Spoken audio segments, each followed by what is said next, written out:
नमस्कार दोस्तों, आज मैं लेकर आई हूँ एक पारिवारिक कहानी। हमारी कहानी अगर आपको अच्छी लगे तो प्लीज़ हमारा चैनल सब्सक्राइब करें। घर में देवर की शादी की तैयारियां चल रही थी और घर के सभी लोगों के सदस्यों पर बस एक ही नाम था, नीरू। नीरू बस। चलो आइए बताते हैं नीरू के बारे में। घर की बड़ी बहू नीरू, उसकी शादी को अभी 5 साल ही हुए थे कि 2 बच्चे भी हो गए और नीरू उन्हीं में व्यस्त हो गई। नीरू के पति फौज में थे और कहने को तो घर में 2 देवर सास ससुर थे, लेकिन नीरू के आने से पहले और बाद में भी नीरू की बुआ सास, जो कि उसी शहर में रहती थी, घर के सारे बाहर के लेन देन और मार्केट का सारा काम वही करती थी। लेकिन जब से नीरू आई, नीरू ने बहुत बार देखा अपनी बुआ सास को कि अगर मार्केट से सामान आता है तो साथ में उतना ही वो अपने लिए ले आती है और पैसे सब यहाँ घर के होते हैं। ससुर जी को कुछ पता नहीं लगता, उन्हें अपनी बहन पर पूरा विश्वास था।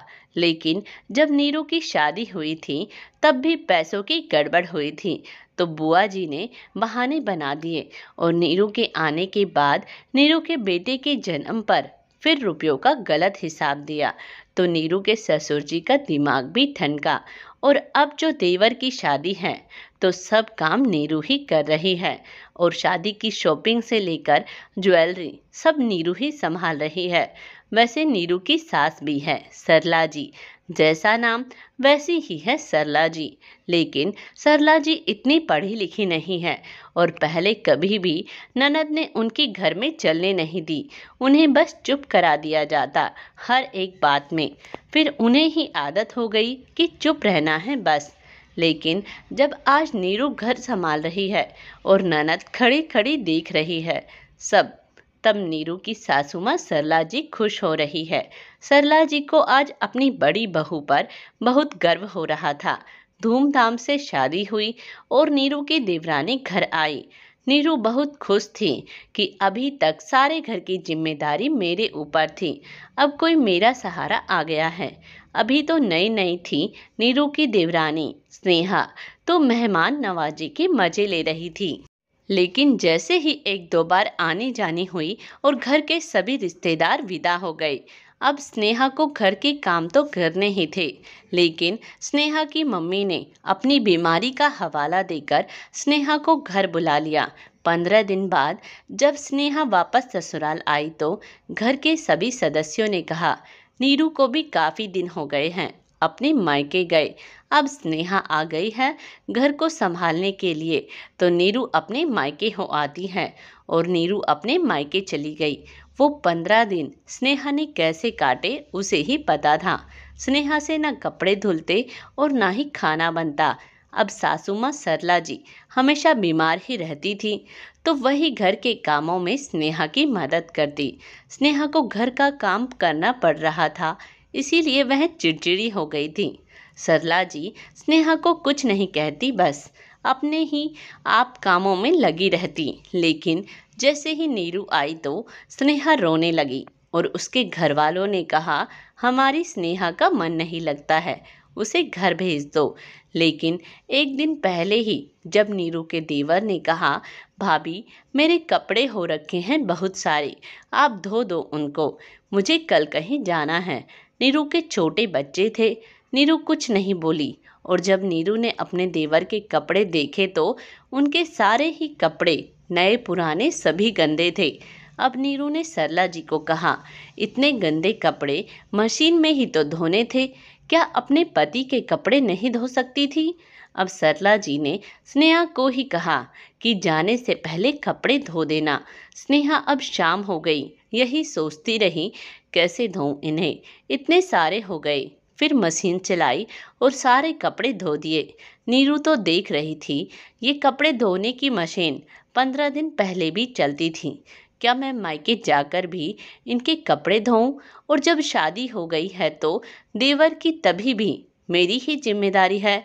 अगले दिन स्नेहा मायके चली गई, लेकिन कब तक मायके में ऐश करती। कुछ दिनों बाद फिर ससुराल आना पड़ा।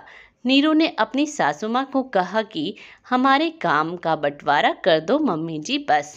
सरला जी ने एक को सुबह का खाना, तो दूसरी को शाम का खाना, एक झाड़ू पोछा करे तो दूसरी कपड़े धोए। और आज पहला ही दिन था। सुबह का काम स्नेहा को करना था। स्नेहा ने आटा ही लगाया था कि बस रोने लगी। नीरू और सासू माँ ने पूछा क्यों रो रही है। तब बताया मेरी मम्मी ने तो मुझसे कभी काम नहीं कराया और यहाँ मुझे काम करना पड़ रहा है। मैं तो बहुत लाड़ प्यार से पली हूँ। सासू माँ सरला जी और नीरू चुपचाप स्नेहा की बातें सुनकर बाहर आ गई। अगले दिन सासू माँ ने फिर कहा स्नेहा शाम को काम कम होता है तो शाम का खाना और बर्तन कर लिया करो। नीरू ने सुबह में सब कर लिया। शाम को नीरू अपने बच्चों को संभाल रही थी और स्नेहा ने रोटी सब्जी बनाई और बर्तन साफ नहीं किए। अब रात के 9 बज चुके थे। सभी ने खाना खा लिया। बर्तनों का सिंक ढेर हो गया। नीरू किसी काम से रसोई घर में गई तो देखा इतने बर्तन और स्नेहा अपने कमरे में है।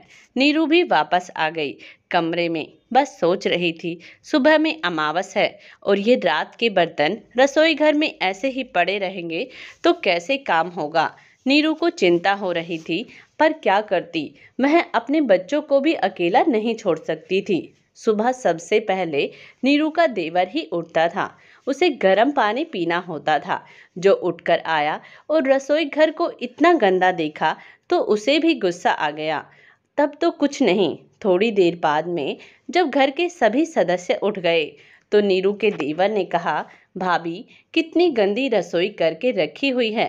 पानी पीने आया मैं सुबह तो एक गिलास तक नहीं मिला मुझे। कम से कम बर्तन तो धो दिया करो। बाहर हॉल में सासू माँ भी बैठी हुई थी। स्नेहा झाड़ू लगा रही थी। नीरू ने इन बातों को मजाक में लेकर हंसते हुए कहा क्यों मम्मी, शाम को किचन का काम कौन करता है। बर्तन भी उसे ही करने चाहिए या कोई बाहर का आकर करेगा।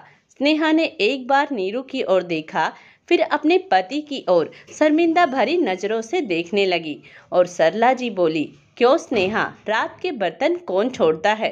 रात के तो रात को ही साफ होते हैं। अब नीरू के देवर की तो बोलती बंद हो गई थी और स्नेहा झाड़ू छोड़ पहले बर्तन साफ किए और आगे से ख्याल रखती कि झूठे बर्तन ना रह जाए। थोड़े दिनों में सरला जी और नीरू ने महसूस किया कि अब से सुबह के झाड़ू पोछा और शाम का रसोई का काम समय पर और साफ सुथरा होने लगा था। अब स्नेहा भी समझ गई थी कि कितने दिन बहानेबाजी होगी। काम तो करना ही पड़ता है। खाना खाओगे तो बर्तन भी होंगे। आज सरला जी अपनी बड़ी बहू पर बहुत गर्व महसूस करती है क्योंकि जो सरला जी घर की बहू का सम्मान ना पाई थी वो बड़ी बहू के आने से सास का दर्जा पा चुकी थी। दोस्तों, आज की हमारी कहानी आपको कैसी लगी कमेंट्स बॉक्स में अपने विचार जरूर दें और प्लीज़ हमारा चैनल सब्सक्राइब करें। धन्यवाद।